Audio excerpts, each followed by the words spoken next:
लोगों के चरण आपके घर के लिए अति शुभ माना गया। तो ध्यान से सुनिएगा, ये 4 लोग कौन है जिनके चरण घर में पड़ने से हमारे घर में सुख शांति आ जाता है। तो शास्त्र ने कहा इन 4 लोगों के चरण अगर आपके घर में पड़ जाए तो आपका घर वैकुंठ बन जाता है। सर्वप्रथम जामाता यानी दामाद, जमाई, जो भी आपकी भाषा में बोलते हो वही आप मान लीजिए, सोच लीजिए, ठीक है। क्योंकि यहाँ पर मुझे बहुत से जगह से लोग सुन रहे हैं, बहुत से देश से लोग सुन रहे हैं। दामाद के चरण, ज्वाई के चरण, सबके भाषा में बोलो, मुझे बहुत 2-4 भाषा में तो पता है लेकिन बहुत सारे भाषा में नहीं पता, ठीक है। तो जामाता संस्कृत में बोलते हैं। दामाद के चरण अति शुभ माना गया। आपके घर में अगर दामाद साल भर में एक बार भी आए तो दामाद के चरण घर में पड़ना अत्यंत शुभ है। आपके घर में सुख शांति आती है। इसलिए कभी दामाद का निंदा मत करो,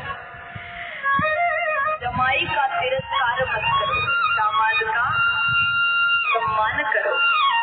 लेकिन दामाद के बारे में उतना बोलने की जरूरत मुझे नहीं है, क्योंकि दामाद जी अगर घर में आते हैं तो उनके लिए अलग ही स्वागत किया जाता है, 56 भोग खिलाया जाता है, खूब सेवा किया जाता है।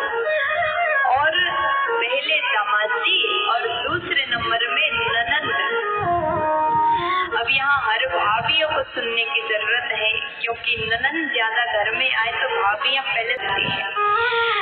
ननंद अगर घर में आए तो वो चरण, ननंद के चरण भी अति शुभ माना गया। वो घर भी वैकुंठ हो जाता है जिस घर में दामाद आते हैं, जिस घर में ननंद आती है।